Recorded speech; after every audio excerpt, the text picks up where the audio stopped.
Nosotros formamos parte de si se puede, Mairena Lagarace, y en concreto formamos un grupo que es el grupo de acción y participación, que lo que planteamos poco más o menos es una dinámica donde vamos planteando pues distintas acciones y distintos gestos pues para ir creando una cierta conciencia que creemos que es clave en estos momentos y bueno, en esto en cualquiera de los otros momentos, ¿no?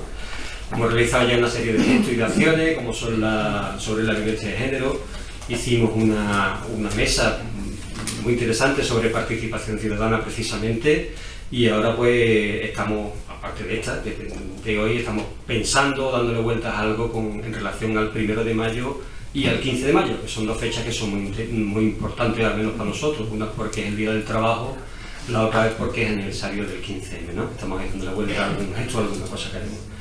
Pero en concreto, y en esa dinámica de pensar qué cosas podíamos ir haciendo o planteando, en el Día de Andalucía se nos ocurrió que, aparte de, o no aparte, sino que se estaba convirtiendo en un día excesivamente festivo, es decir, no excesivamente, pero sí es verdad que se le estaba dando mucho peso al tema de la fiesta del Día de Andalucía, pero que creíamos que sí había muchas cosas que pensar y que plantearnos en un día como ese, ¿no? Y a partir de ahí pues se origina el intentar plantear una mesa donde pensar el título, ¿no? Es el futuro de Andalucía, es decir, que Andalucía nos esperamos, que Andalucía queremos o que Andalucía somos capaces de construir, ¿no? En ese sentido, pues, y al estar aquí en la biblioteca que se llama José Saramago, traía yo a colación un textito muy cortito que hay en un texto de Saramago precisamente, que viene a decir, porque nosotros nos hacemos una pregunta, o a ellos la pregunta que le hacemos es el presente de Andalucía, el futuro de Andalucía y cómo planteamos nosotros cómo llegamos a ese futuro, ¿no? Y en ese sentido encontraba una frase que me resultaba muy interesante de Saramago, que como, al menos mi sensación siempre es que es muy inquietante, porque él escribe sin punto y aparte, y entonces pues, uno no sabe cuándo dejar la novela o cuándo empezó otra vez, ¿no? Y dice que somos la memoria que tenemos y la responsabilidad que asumimos. Sin memoria no existimos y sin responsabilidad quizás no merezcamos existir. Entonces, en ese sentido, nosotros nos vamos a hacer esas preguntas en cuanto a responsabilidad, en cuanto a memoria y sobre todo también en cuanto a futuro. Las preguntas que le planteamos a ellos cuando le invitamos a esta mesa eran el presente de Andalucía, es decir, qué me dice mi Andalucía, cómo la siento, cómo la veo, qué visión tengo yo de la Andalucía actual, la Andalucía de futuro, es decir, cómo me gustaría que fuese esa Andalucía, pero sobre todo, o además, pasaríamos de los qué al cómo, es decir, cómo, qué paso, de qué manera, cómo se nos ocurre que podemos construir entre todos y entre todas esa Andalucía, ¿no? No me enrollo más, simplemente nos van a ayudar a contestar, pues yo creo que yo creo que todos y todas los conocemos, ¿no? Están con nosotros Esperanza y Juan, que les agradecemos mucho que estén aquí. Para que os hagáis una idea, yo no los conocía de nada, les mandamos un sencillo correo electrónico pidiéndoles si les importaba o si podían venir y no hubo ni duda ni titubeo, ¿no es verdad? Directamente sí, ahí estaremos. Y yo creo que eso es una cosa muy de agradecer en personas que tienen, bueno, pues muchas tareas y muchos compromisos y que nos van a dedicar esta tarde a nosotros, ¿no? Una pequeña presentación de cada uno de ellos. Yo os invito, si tenéis alguna cosa que aportar, lo que yo voy a decir, por supuesto que sí. De hecho, lo iba a mandar, pero por no molestaros más, ya no les mando más correos, ya que lo digan sobre la marcha. Y os comento un poquito. Esperanza Gómez Corona, ella es nacida en Sevilla, profesora titular de Derecho Constitucional en la Universidad de Sevilla, en nuestra universidad. Los tres que estamos aquí trabajamos en la misma universidad, lo cual para mí también es mucho orgullo, ¿verdad? Yo estoy muy contento. Ella colaboró en su momento con la Secretaría de Estado de Asuntos Constitucionales y Parlamentarios. Actualmente es parlamentaria andaluza por Málaga, ¿no es verdad, Esperanza? Eso es. Y portavoz de la Comisión de Igualdad y Políticas Sociales por parte del grupo de Podemos, ¿no es verdad? Y yo tengo aquí una nota, bueno, ahora te lo pregunto, más o menos en una entrevista que decías, dice que decides meterte directamente en política cuando te das cuenta que a tu alumno lo que le explicas no se corresponde con la realidad, ¿no? Ahora lo contará. Y a mi lado también Juan Torres López, que él nace en Granada, es catedrático de Economía Aplicada, también en la Universidad de Sevilla, y Juan ha sido secretario general de Universidades de Investigación, ¿no es verdad?, en la Junta de Andalucía.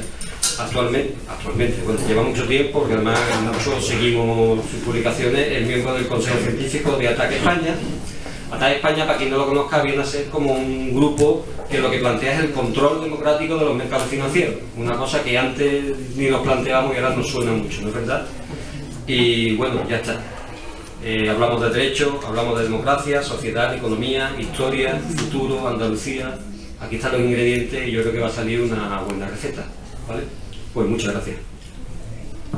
Buenas tardes, muchas gracias por la invitación y a todos ustedes por la presencia, que espero que sea interesante. Bueno, yo lo que voy a hacer es tratar de responder a la invitación de reflexión que se me hace, pues tirando algunas ideas, ¿no? Y luego yo imagino que vamos a tener oportunidad de reflexionar, de debatir, ¿no? Voy a lanzar ideas, tenemos poco tiempo y por lo tanto no las puedo desarrollar. Yo sé que eso me va a impedir matizar y que a lo mejor pierdo precisión en el lenguaje, pero en realidad no es que no me importe, sino que creo que es el coste, pues, de hacer lo que yo creo que necesita un análisis de la situación de una realidad tan compleja, tan de mosaico como es la realidad andaluza.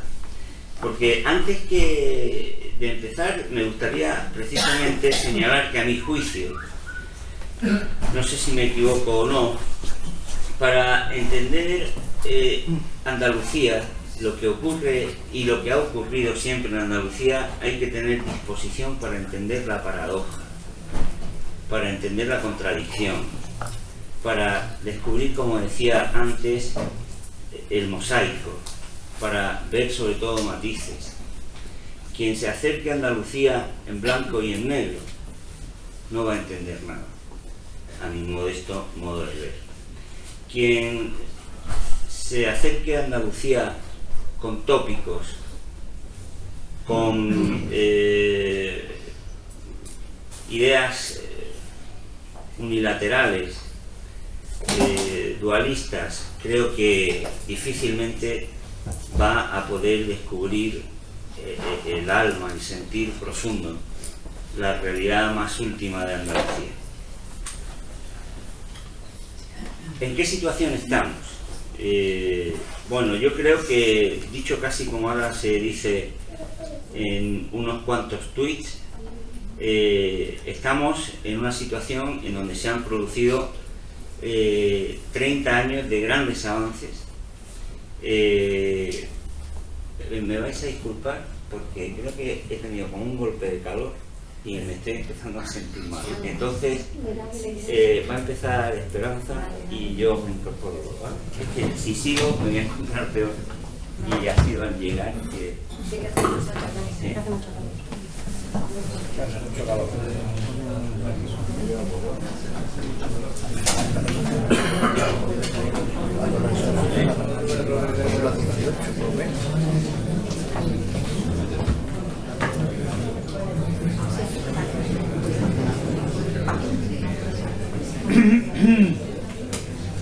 Hola, pues buenas tardes, gracias por la amabilísima presentación que se nos ha hecho y sobre todo, no tanto por la invitación, que yo estoy encantada de estar aquí, sino por la iniciativa a la hora de organizar foros como este. Nos parecen fundamentales. Yo creo que en estos tiempos nos tenemos que preocupar y reflexionar por el lugar que ocupamos y sobre todo hacia dónde vamos, y eso hace falta que sea una reflexión conjunta de toda la sociedad, y creo que por eso estos foros abiertos, participativos, son tan importantes.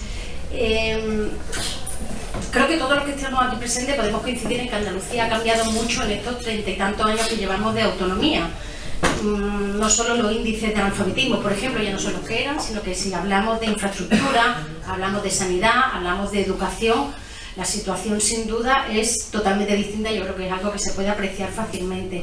Lo que sucede es que también hay que preguntarse si Andalucía ha cambiado, porque ha cambiado España, es decir, era inevitable el cambio, en qué medida hemos cambiado en relación con España, en definitiva, cuál es la situación en la que nos encontramos con respecto a la situación estatal. Yo no voy a ofrecer datos, no voy a hablar de modelos de desarrollo, nunca me atrevería a hacer esto, no en un foro en el que va a participar pues alguien que sabe de esto como Juan Torres, pero sí creo que es necesario que nos planteemos que es verdad que ha habido todo un proceso, que hemos avanzado mucho, pero que quizá la situación pues podría haber sido otra, de haber apostado por otra manera distinta de hacer las cosas. Claro, voy a tener que hablar de por qué me meto en esto, porque me va a servir además para explicar, yo creo, lo que es un sentimiento probablemente compartido por muchas personas desde distintos ámbitos de la situación presente en la que se encuentra Andalucía. Yo la he explicado más veces, ¿no? Pero yo soy profesora de Derecho Constitucional en la Universidad de Sevilla, como decía Gerardo en su amable presentación, y bueno, yo no me considero una ingenua, pero la verdad es que yo llevaba años y años explicando pues la posición del Parlamento en el sistema de poderes, qué hace el gobierno, cómo se elige, la independencia judicial, cómo el Tribunal Constitucional tiene que ejercer su labor, etcétera. Y un buen día me di cuenta de que estaba explicando algo, de pronto recuerdo perfectamente además la clase y lo que estaba explicando, me di cuenta que no podía seguir explicando eso, ya no me creía lo que estaba explicando. Eso no pasa de un día para otro, obviamente es un proceso gradual en el que te vas dando cuenta de que el sistema, o que existe una fractura entre pensar que el sistema funciona y funciona bien, y que lo que sucede son pues pequeños, digamos, desajustes que se pueden arreglar. Por ejemplo, hay corrupción, no pasa nada, para eso tenemos los jueces, ¿no? Siempre puede haber alguien que meta la mano en la caja, o no pasa nada, es verdad que alguien con dinero ha salido relativamente impune de una serie de delitos. Bueno, pero eso es porque tenemos una reminiscencia, es decir, hay una diferencia entre pensar que el propio sistema arregla o permite curar esos desajustes a entender, como yo he entendido, que no, que el sistema en serio necesita una revisión profunda, necesita un cambio, y que esa revisión además tenemos que ser todos y todas partícipes de él, no podemos dejar que otros lo hagan por nosotros. Estoy segura que hablando de la transición nadie pensó que eso se podría arreglar solo, sino que la ciudadanía decidió, hay que cambiar las cosas. Creo que estamos en un momento parecido, y eso sin querer polemizar, ¿no?, con respecto a la transición y todo lo que supuse. Pues bien, yo le decía que eso es lo que me lleva a entrar en Podemos, y bueno, pues de ahí al salto al Parlamento de Andalucía pues fue algo pues muy rápido, y de lo que, bueno, estoy contenta, a pesar de que la política es algo muy, muy duro. De verdad que a mí hay cosas que todavía nos cuestan, porque cuando no vienes de ese mundo, la verdad es que hay cosas que son difíciles. Y bueno, aquí también hay representantes electos a nivel municipal y estoy segura que saben de lo que les hablo. Para hablar y por ir entrando ya en materia de lo que sería la Andalucía del presente, antes de hablar de la Andalucía del futuro, me voy a permitir también tirar de anécdotas, ¿no?, de lo que nos sucedió a nosotros o con lo que nos encontramos cuando llegamos al Parlamento de Andalucía, ¿no? Nosotros llegamos en un momento en el que de pronto llegamos con 15 diputados, somos tercera fuerza, era la primera vez que no éramos los únicos que éramos nuevos allí, también llega Ciudadanos, pero llegamos y obviamente nosotros somos el vecino molesto que se te ha instalado y al que, bueno, las cosas no hay que ponérselas fáciles porque estamos allí y no se sabe bien a qué vamos ni cómo vamos a hacer las cosas, y sobre todo si vamos a dejar que las normas de la comunidad sigan siendo las que venían siendo hasta entonces. Lo primero que nos encontramos es que, bueno, es curioso porque el paralelismo con lo que está sucediendo en las Cortes Generales, ¿no?, lo que nos pasó a nosotros, hay bastante parecido, pero bueno, la situación cambia. Me explico. Cuando nosotros llegamos al Parlamento, y dado que la investidura no se produce a la primera ni a la segunda, pues bueno, empezamos a vivir un periodo de interinidad, digamos, durante el cual el gobierno está en funciones, y a nosotros se nos ocurre, claro, en nuestra ingenuidad, algo que parecía que era revolucionario, y era poner a trabajar al Parlamento. Nosotros leemos el reglamento parlamentario, curiosamente yo soy experta en derecho parlamentario, y decimos, bueno, pues según el artículo 46, a los 20 días de constituirse el Parlamento, las comisiones tienen que ponerse a funcionar. Seguro que cualquiera, bueno, ustedes saben que es que el Parlamento en pleno funciona en momentos muy puntuales. La manera habitual de trabajar y de controlar al gobierno es en comisión. Entonces nosotros llegamos con nuestro artículo 46.3 del reglamento, hay que poner en marcha las comisiones. Y nos dijeron que dónde íbamos, que eso qué era, que si nos creíamos que nosotros podíamos iniciar nada mientras no hubiera presidente o presidenta investidos. Bueno, es que lo dice el reglamento, no. A pesar de, ya no voy a decir el no por escrito, sino todo lo duro que fue y todo lo que tuvimos que escuchar y las presiones que recibimos, que no se las pueden imaginar, ¿no?, y que nos venían además de muchísimos sitios, pues a pesar de las presiones, claro, nosotros presentamos nuestro escrito y los servicios jurídicos tuvieron que hacer un informe diciendo que, bueno, que el reglamento era muy caro. A los 20 días de constituido el Parlamento tienen que estar constituidas las comisiones. Nos dijeron que sí, pero nunca se pusieron en marcha. Es curioso porque está pasando lo mismo ahora en el Congreso de los Diputados, pero hay una diferencia. En el Congreso de los Diputados las comisiones se han constituido en cuanto los grupos lo han facilitado. Están teniendo sesiones y lo único que está costando trabajo, pero parece ser que ya se ha cedido, es que el presidente del gobierno vaya a someterse al control parlamentario con la excusa de que es un gobierno en funciones y que el Parlamento no puede ejercer o no puede supervisar lo que hace. Y digo que hay una diferencia porque a pesar de la resistencia el Parlamento funciona y el control al final se ha conseguido. Ha costado, pero se ha conseguido. Aquí ni se nos ocurra, a nosotros se nos ha llegado a decir, nos vamos a poner etiquetas, se nos ha llegado a decir que nos creíamos, que si pensábamos que llegábamos íbamos a hacer leyes, etc. Ese, por tanto, el primer episodio, para explicar un poco la Andalucía del presente desde la parte que a mí me toca, ¿no?, que es la institución y es el Parlamento. El segundo episodio, y que para nosotros también fue muy llamativo, fue el bloqueo sistemático a nuestra iniciativa legislativa. Nosotros nos costó mucho el que nuestros textos legales, que llevaban todos los requisitos, porque otra cosa no, pero expertos no nos faltaban, pasaran al pleno para que luego que nos dijeran que no, pero bueno, nosotros queríamos que los temas se debatieran y luego se decidiera. Pues curiosamente nuestras iniciativas legislativas nunca pasaban. ¿Qué tuvo que pasar? Que el letrado mayor hiciera un informe en el que hablaba de que los miembros de la mesa que estaban negándose a que nuestra iniciativa pasaran al pleno podrían estar incurriendo en responsabilidad. No se llegó a decir responsabilidad penal, pero era lo que latía detrás. Es decir, tuvo que pasar eso para que pudiéramos llegar a otra fase, el que la iniciativa llegara. Y les decía, desde el punto de vista institucional, político, esto tiene que cambiar, es decir, o sea, la situación no puede seguir siendo así. Entonces, pensando hacia dónde vamos y pensando un poco en las preguntas que se nos planteaba, ¿qué Andalucía queremos? Yo creo que el necesario cambio, el cambio de modelo de desarrollo, el cambio de modelo económico pasa también forzosamente por un cambio en las instituciones. Las instituciones tienen que cambiar. Hablamos mucho de instituciones que tienen que estar al servicio de la ciudadanía, pero es que las cosas a día de hoy, las instituciones a día de hoy no sirven para dar respuesta a las demandas ciudadanas, no sirven, es que las demandas ciudadanas no llegan, es que los muros del Parlamento son muy gordos, son muy muy gordos, y es verdad que estar ahí encerrado es muy difícil a veces, ¿no? La dinámica de escucha es algo realmente difícil. Se tiene que producir un cambio y tiene que producirse un cambio importante. Yo, más que dar nociones claras, creo que voy a plantear algunos ejes y si les parece en el debate los vamos haciendo. Estos son solo ideas, ¿no?, sobre por dónde creo que deben ir las cosas si realmente queremos que Andalucía mejore.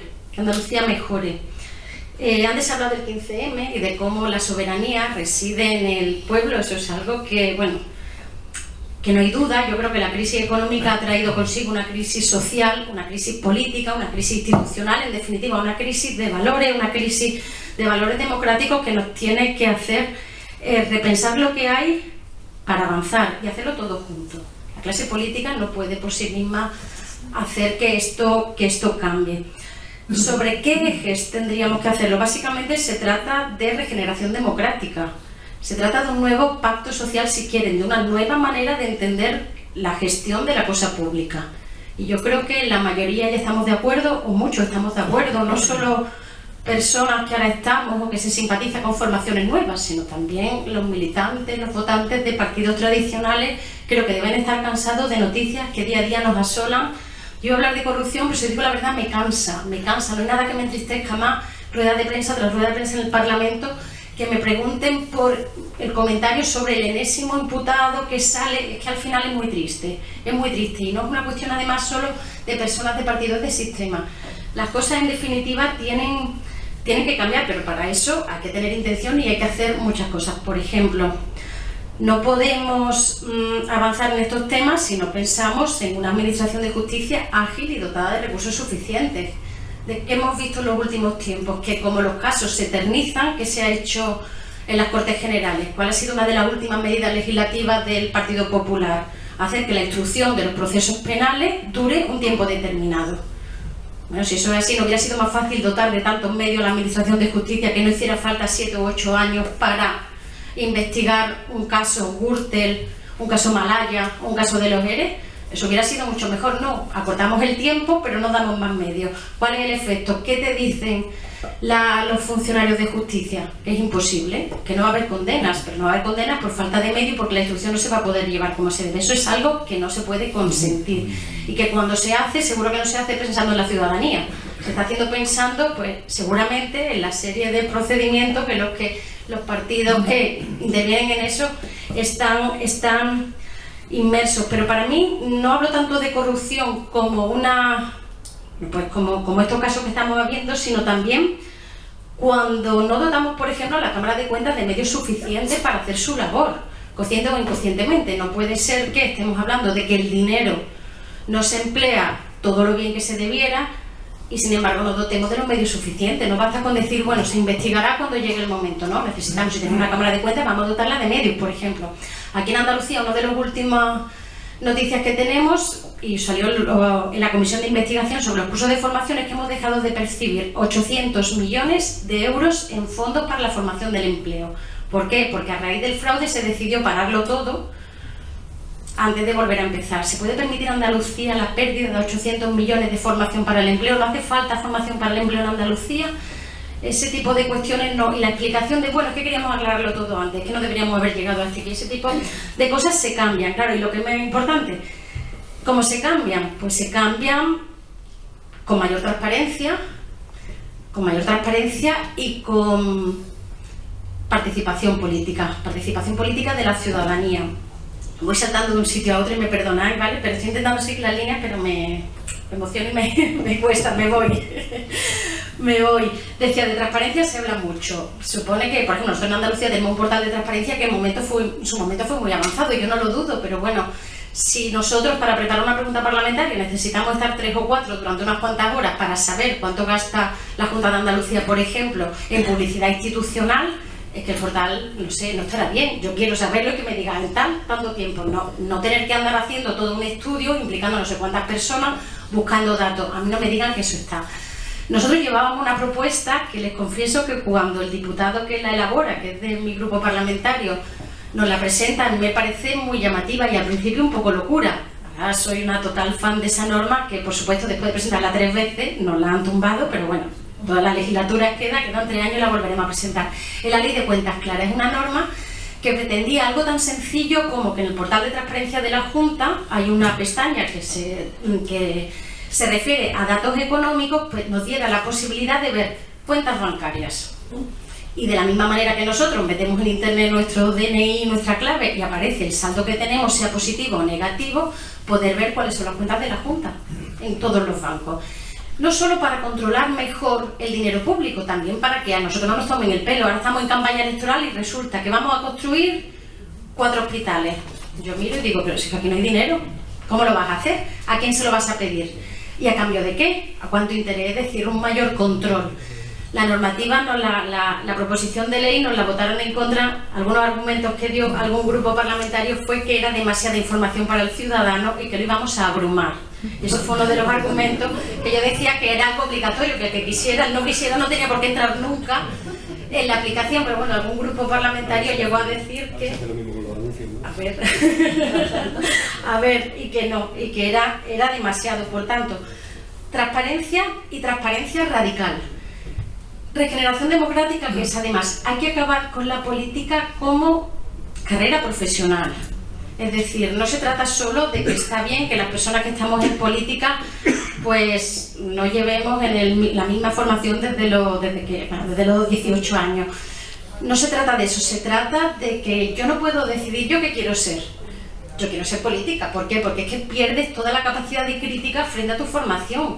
Te conformas, y lo peor que puede haber es un político conformista. Entonces, si yo estoy en una formación y sé que haga lo que haga, tengo que estar aquí porque me tengo que mantener, porque al final es el modo de vida que he elegido y voy a estar durante 40 o 50 años, todo lo que pueda, al final eso acaba provocando un daño terrible en la institución, porque la verdad es que con ese tipo de políticos con los que es más difícil trabajar. Y no es que no haya personas que no tengan vocación pública, existen en todos los partidos y la vemos.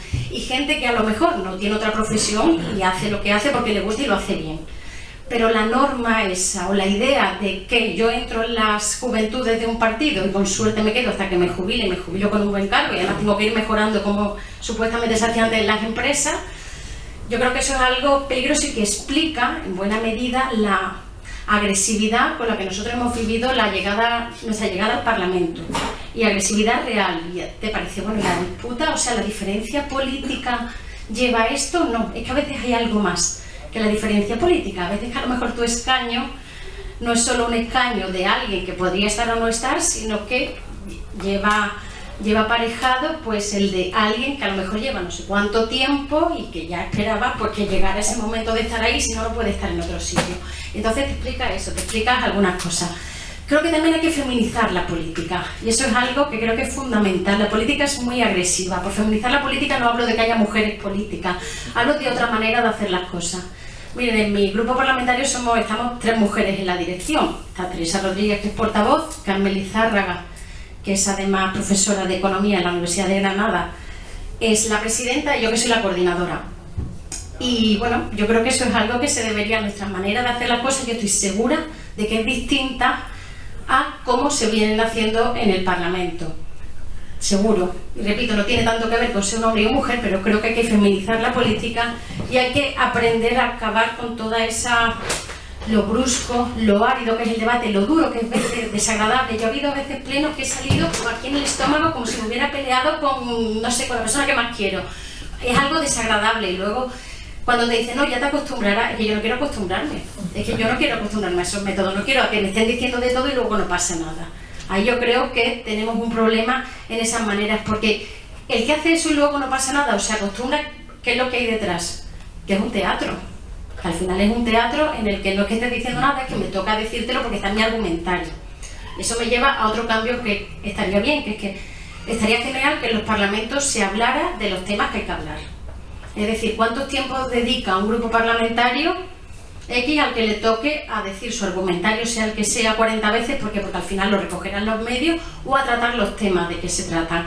¿Cuántas veces se cambia de opinión en el curso de un debate y no se tira ella de hecho? Es decir, no se habla, no se debate. En fin, todo eso son cuestiones que estoy segura que la llegada de personas distintas que antes no han estado en la política, yo creo que es algo que podría, ¿no? Sin duda podría enriquecerlo. Eso, por tanto, en cuanto a regeneración democrática. Lo último, y para terminar, algunas ideas sobre participación. Nosotros también, hay una idea, ¿no?, sobre la que estamos trabajando. Todavía no lo tenemos claro cómo lo vamos a hacer, pero yo creo que en el momento actual la gente demanda, y sobre todo a raíz del 15M, la gente demanda participar más. Y participar más no es solo hablar del referéndum o la iniciativa legislativa popular, que bueno, que son los 2 instrumentos de democracia semidirecta que tenemos reconocidos en la Constitución, en el Estatuto también, y bueno, te permiten alguna participación. Nosotros tenemos un compañero diputado, Juan Ignacio Moreno Yagüe, que él es un convencido, iba a decir un loco, un convencido de la democracia directa, y él está convencido de que es hacia donde debemos ir. Al principio la verdad es que no lo veíamos muy claro. Yo siempre he huido de todas estas teorías sobre la participación directa, la ciberdemocracia. Confieso que era algo que me parecía que rollo tener que estar votando y si yo no quiero. Bueno, pues nosotros la reforma que estamos barajando, solo barajándola, es... Bueno, y sabemos que además que yo soy constitucionalista y ya se lo digo, antes tenemos que hacer muchas cosas antes, o sea, no se puede hacer y con eso llevarla a cabo porque exigiría reformas profundas previas, pero bueno, la idea que tenemos, que estamos trabajando en varios parlamentos, es la posibilidad de implementar en cada votación en el Parlamento nuestro voto con la participación ciudadana, de manera que fuera un complemento y nunca un sustitutivo, y de manera además que lo que valiera ese voto dependiera del número de personas que participan. Es decir, lo que siempre se dice, hay que tener mucho cuidado porque si solo participa un porcentaje mínimo del censo tendrían un valor fundamental. No, digamos que nosotros tendríamos nuestro voto y en función del número de representantes que fuera votando iría valiendo cada vez un poco menos. ¿Que no participa nadie? Pues nuestros 109 votos son 109 del Parlamento y ya está. Eso es algo que yo le decía, yo que soy profesora de Derecho Constitucional y que me pasa toda la vida explicando otra cosa, yo recuerdo la primera vez que lo vi me pareció una locura. pasa el tiempo y me parece que de locura no es nada, sino que es que si queremos avanzar tenemos que empezar por lo menos a pensar, a desarrollar sistemas de ese tipo, porque la ciudadanía no va a estar preparada para participar, ojo, cuando quiera, cuando no quiera, para eso estamos nosotros. Se lo hemos planteado a otros grupos de palabras, ni que decir tiene que no ha tenido mucho eco, de todos modos nuestras ideas tampoco encuentran siempre mucho entusiasmo, pero bueno, es algo en lo que estamos trabajando y que nos parece interesante, repito, una fase muy embrionaria, obviamente, es algo que, pero bueno, es algo que a lo largo de esta legislatura sí nos gustaría por lo menos avanzar en un principio. Y bueno, poco más, regeneración democrática, transparencia, mayor participación política y poco más. Y luego ya en el debate, si os parece, pues profundizamos en algunas de las ideas. Muchas gracias. Bueno, me incorporo. Me lamento haberme perdido parte de la intervención de Esperanza. Yo decía que iba a tratar de reflexionar en voz alta sobre la situación en la que yo creo que está Andalucía, particularmente desde el punto de vista de la economía, que es de lo poco que yo puedo quizá decir algo interesante. ¿En qué situación estamos? Estamos en una situación compleja, complicada y compleja, como os decía hace un momento. Para entender Andalucía hay que estar en condiciones de entender la complejidad, lo que es opuesto, lo que a veces se nos presenta como contrario, porque estamos viviendo y vivimos en una realidad que es paradójica, que es de matices. Es un mosaico de tanto colorido, y así ha sido siempre Andalucía, que tratar de ver su imagen solo a partir de 3 o 4 tonalidades, mucho menos de lo blanco y de lo negro, no permite hacernos una idea de lo que ocurre en Andalucía. Por ejemplo, hemos vivido o estamos en una etapa de alrededor, digamos, de 30 años de un progreso indiscutible. Hace 40 años, en el campo andaluz, una persona se caía del árbol y se quedaba con la cadera rota en el pueblo. Iba a la casa de socorro. Había un médico que incluso en su propio domicilio atendía a sus pacientes. Hoy tenemos un sistema de salud público que es parangonable al más moderno del mundo. Hace 40 años los jóvenes, de 100 jóvenes en edad de estudiar bachiller, iban 30 a los institutos. Hoy va casi el 80%.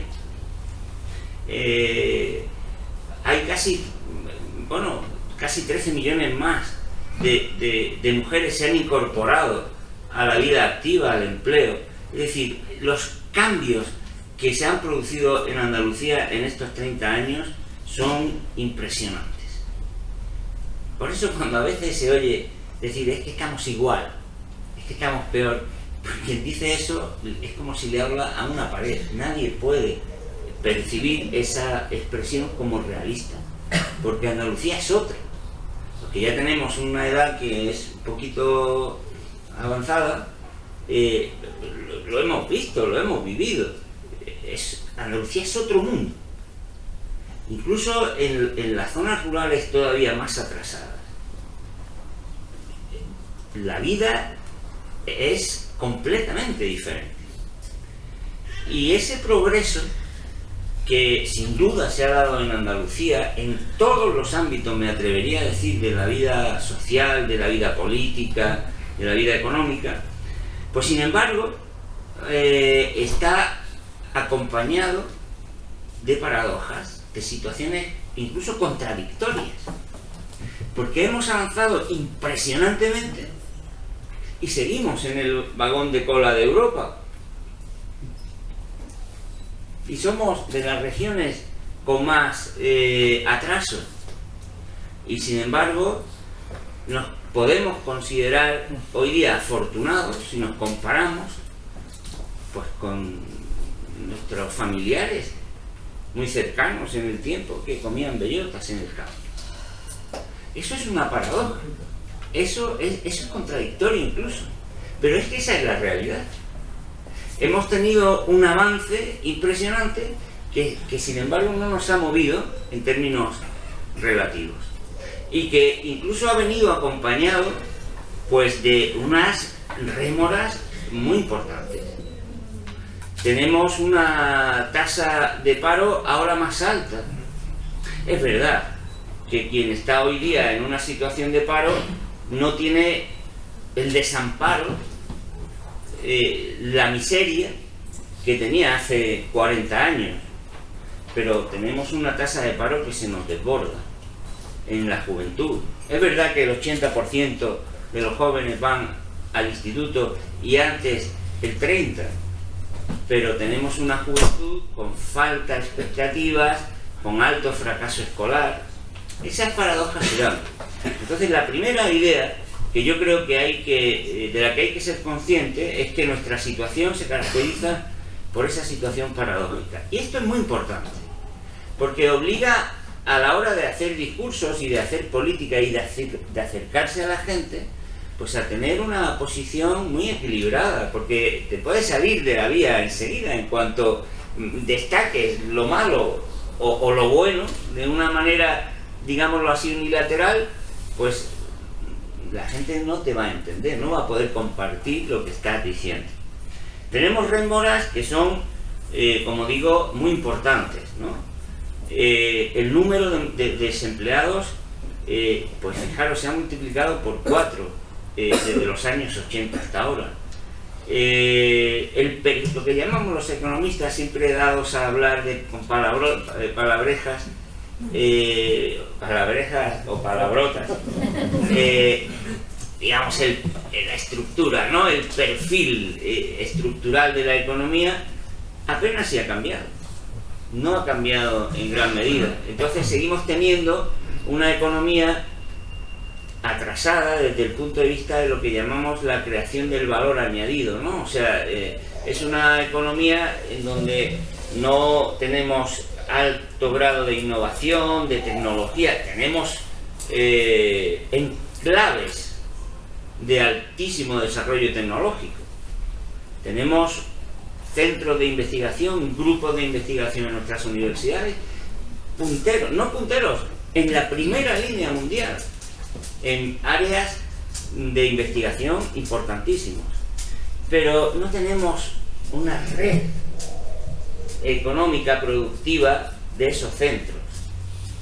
Hemos hecho un ejemplo que conozco porque mi hija trabajó durante un tiempo, ¿no? En Andalucía se han hecho películas por andaluces, en películas de animación, por ejemplo, que son mucho más difíciles, que han tenido premios mundiales y que son exitosísimas, con la misma técnica o mejor de la que puedan tener en Hollywood.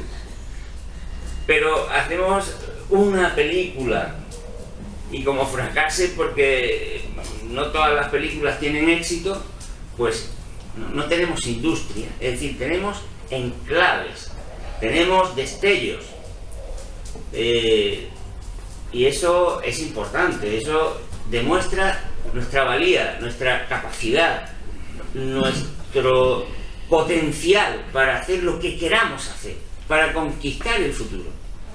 Pero al mismo tiempo, por esa paradoja que yo digo, demuestra que no hemos sido capaces de que esa valía se consolide de una manera generalizada en todo nuestro territorio. Y entonces nuestra capacidad de crear riqueza, de crear ingresos, de crear actividad, de crear empleo es muy limitada, porque la riqueza en gran parte que creamos se va fuera. Somos el primer país productor de aceite, y no solo en cantidad, sino en calidad, ¿no? En el mundo. No hay en el mundo un lugar donde se haga, donde se produzca un aceite mejor que el nuestro. Y si vais a un supermercado en Estados Unidos y preguntáis a una familia de dónde viene el aceite, os dirá que de Italia, porque vendemos el aceite a Italia a granel y los italianos lo meten en unas botellas chulísimas con una etiqueta magnífica y lo venden 6 veces más de lo que le ha costado el aceite que nosotros le vendemos a granel. O mandamos fuera a nuestros investigadores, o desarrollamos aquí patentes que luego son empresas de fuera las que lo ponen en valor y se quedan con la inmensa mayoría de la riqueza que se ha creado. ¿Por qué? Pues porque hemos tenido como rémora en estos años pues la incapacidad de crear una economía que se apropie de lo que produzca. No tenemos ni una sola red de distribución que sea auténticamente andaluza. Entonces significa que cuando vienen de origen productos que obtenemos o producimos aquí, todo el mundo sabe que donde se queda el mayor valor es en la distribución, pues se queda en manos de la distribución. ¿Cuál es el sector que más riqueza y empleo crea en Andalucía? El turismo. Preguntar en los hoteles de quién son los hoteles. Son de cadenas extranjeras. Y como son de cadenas extranjeras, pues lógicamente una cadena que tiene 200 hoteles en todo el mundo, lo que trata es digamos, de maximizar su interés global. No importa si hay aquí un hotel en Mairena, o en Marbella, su apuesta no es un hotel en singular, que repercuta en lo que tiene a su lado, sino que está tratando de aumentar el valor de todo el paquete, ¿no? Para entendernos. Ese es otro problema. No hemos creado red, no hemos creado una economía integrada. Decimos los economistas que tenemos una economía desvertebrada, ¿no? Es decir, que no está conectada de manera natural y enriquecedora las diferentes fases de la actividad productiva. La riqueza es mucho mayor y la capacidad de crear empleo e ingreso es mucho más grande cuando por usar una imagen, ¿no? Cuando una bola le da otra y al final se multiplica el efecto, ¿no?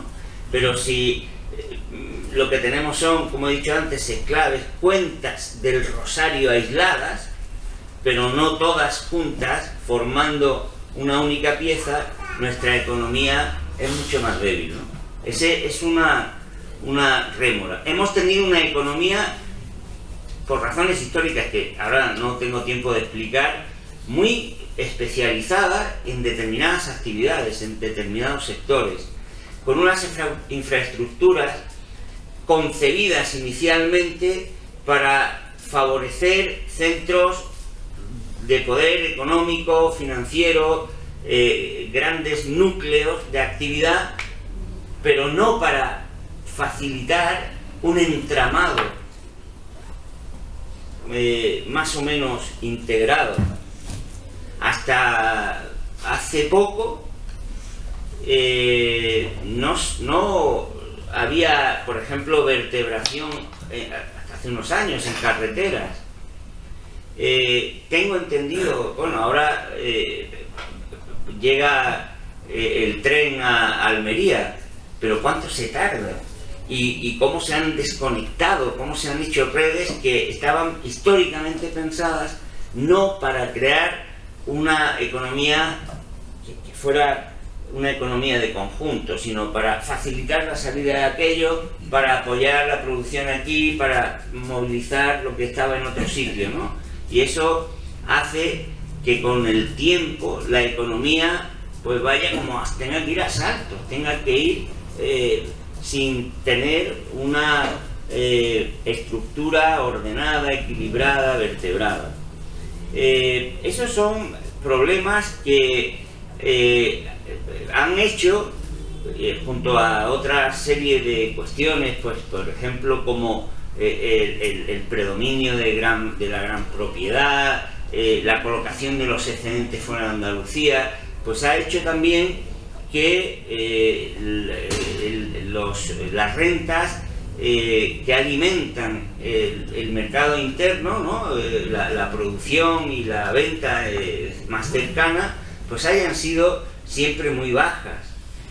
Nuestro mundo rural no es que haya vivido empobrecido, sino vivía impresionantemente, extraordinariamente empobrecido, mientras que se generaban rentas extraordinarias.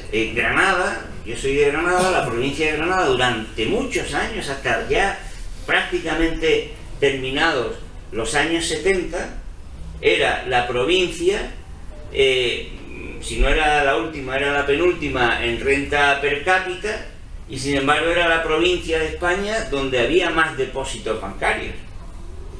Pues esas contradicciones hacen que el mercado interno haya sido muy débil.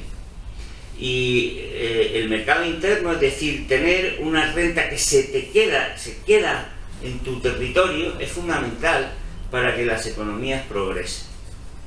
Porque si hay renta concentrada en pocas manos, muy parasitarias y muy favorables al ahorro, a los depósitos bancarios, pero no a colocarlas en la actividad económica, en el comercio, en la industria, en la producción de nuevas fuentes de riqueza, pues por mucha renta acumulada que haya, la economía no tira, ¿no? Por lo tanto, es como si llevas la madera, el carbón, el fuel de un tren, pero lo llevas en los vagones. No, tiene que estar en la máquina, tiene que estar en el motor, alimentando el motor, ¿no?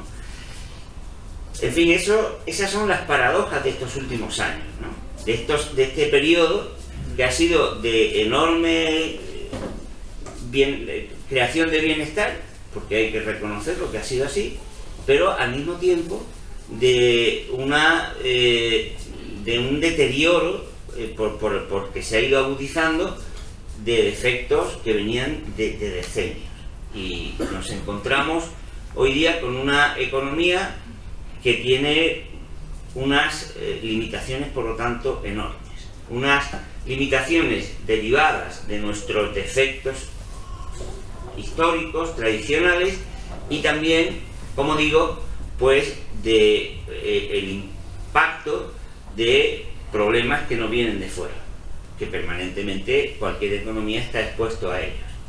Y concretamente, pues en estos últimos tiempos, pues hemos tenido un impacto mucho mayor, que ha sido una crisis tremenda, y que ha hecho pues que se muevan pilares que ya de por sí eran débiles y que han hecho pues que aumente todavía más el paro, que cierren miles de empresas, que se vengan abajo incluso pues sectores enteros. ¿Cuál es el reto en esta situación? ¿Qué pienso yo que es la tarea que nos queda? Yo diría algunas ideas muy rápidas, casi pues eso, como antes se decía, como un telegrama, como un tuit ahora, ¿no? Y luego haré referencia a algunas propuestas económicas. Retos. ¿Qué retos tiene Andalucía a partir de la situación en la que estamos? Yo creo que lo primero es que los andaluces, las andaluzas, tenemos que diseñar nosotros el horizonte que queremos para Andalucía. Y el mayor error que se ha cometido en la política económica y en general creo que en la política en los últimos decenios es que, como hemos circulado en esa ola de la globalización, de la Unión Europea, de los fondos europeos, que nos llovía o que nos llevaba cuando veníamos de una situación, hombre, no diré de miseria, pero sí de un gran subdesarrollo, pues nos parecía que llevábamos un viento de cola favorable. Y la estrategia, además, dicho expresamente por muchos de nuestros gobernantes, es lo que teníamos que hacer era seguir la onda de la modernización. Y el problema es que esa onda, que esa ola, no es la que nos conviene, porque esa es la ola que nos especializa en aquello que poco a poco va corroyendo las bases de donde puede salir la riqueza y de donde puede salir el bienestar. De entrada, cuando te suben la ola, pues te parece como que estás en la gloria, pero inmediatamente esa ola te va a dejar desnudo, sin industria, sin agricultura potente, sin canales de distribución. Es que Carrefour mueve 1 de cada 4 euros en España en producción alimenticia, y en Andalucía posiblemente más. Y 4 de los grandes supermercados a los que vamos, pues se quedan con prácticamente el 70-75% del consumo alimentario que hacemos todos nosotros.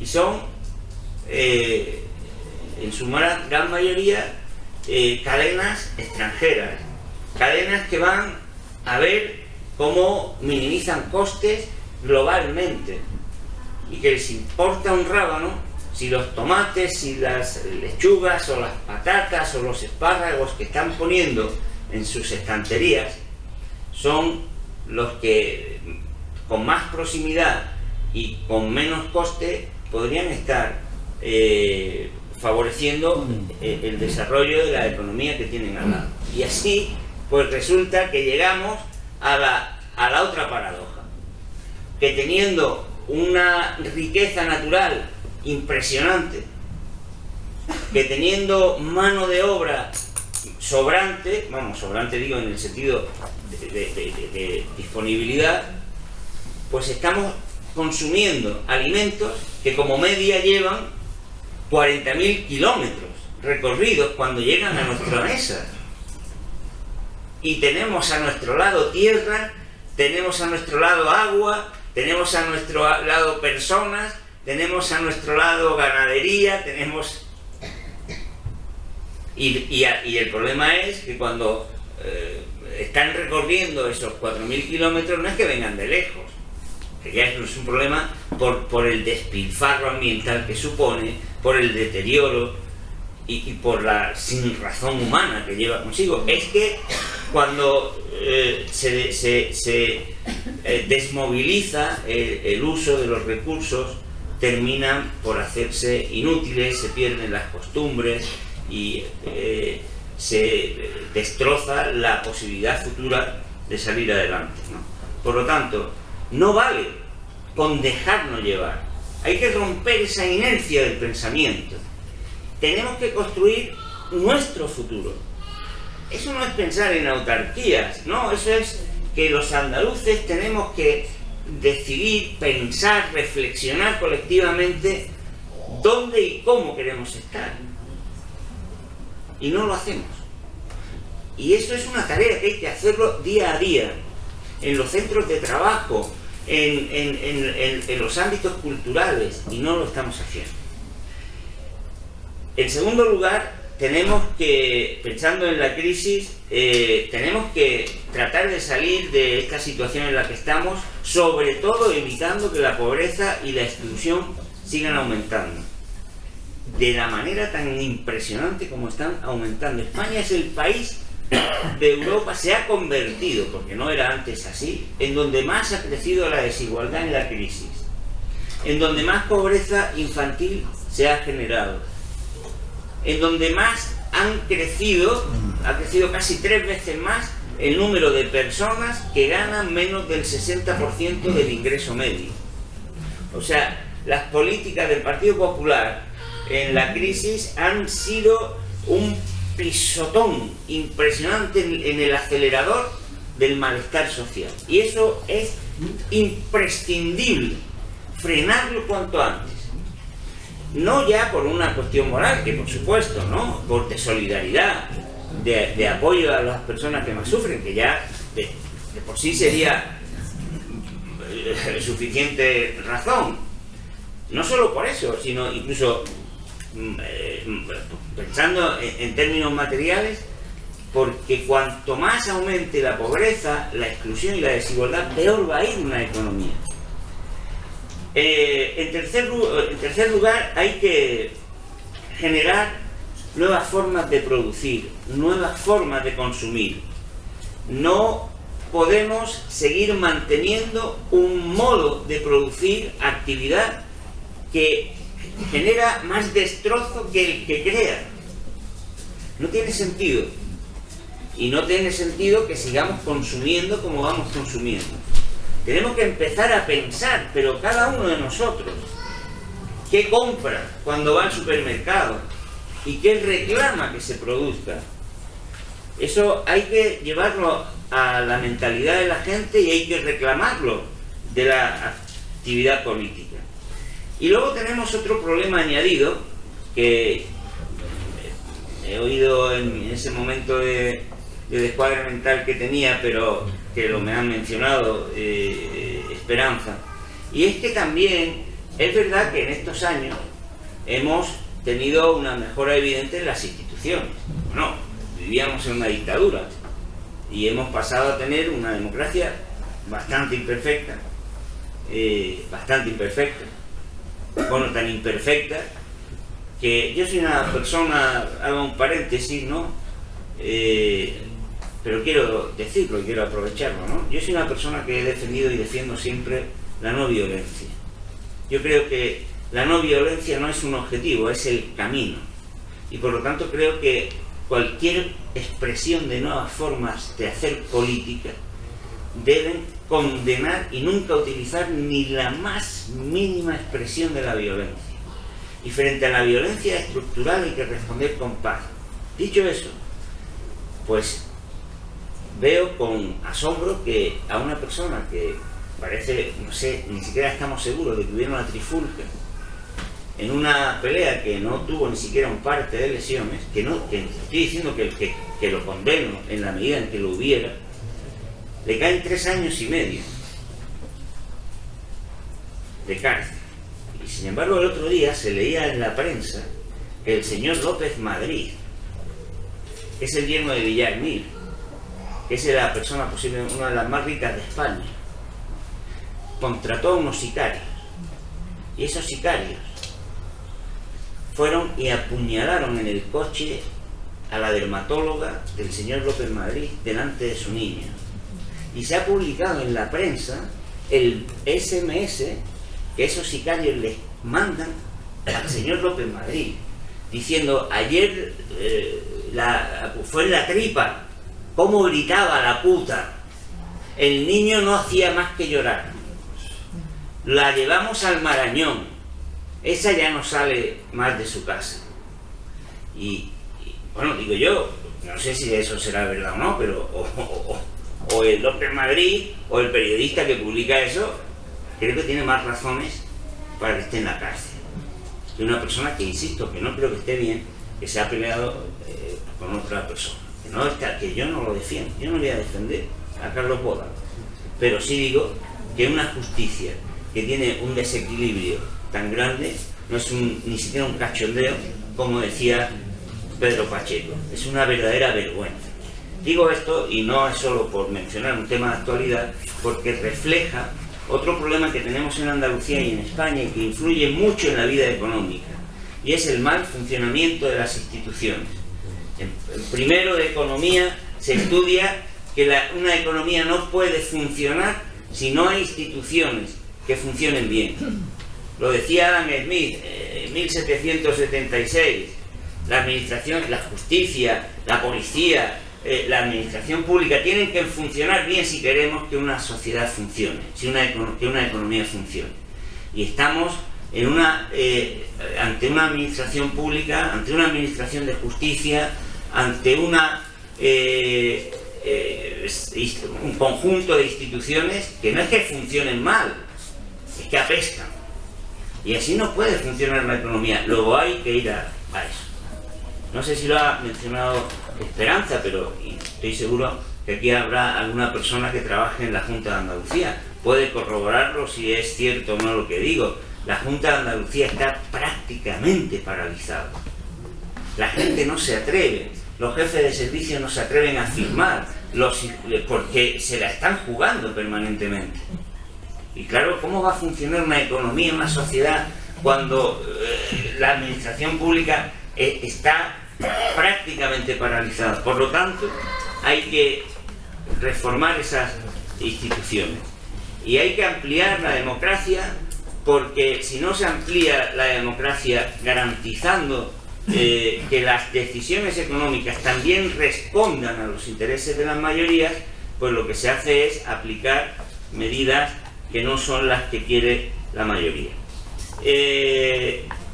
Yo creo, en definitiva, que estamos en una encrucijada histórica en Andalucía, que es un momento muy delicado.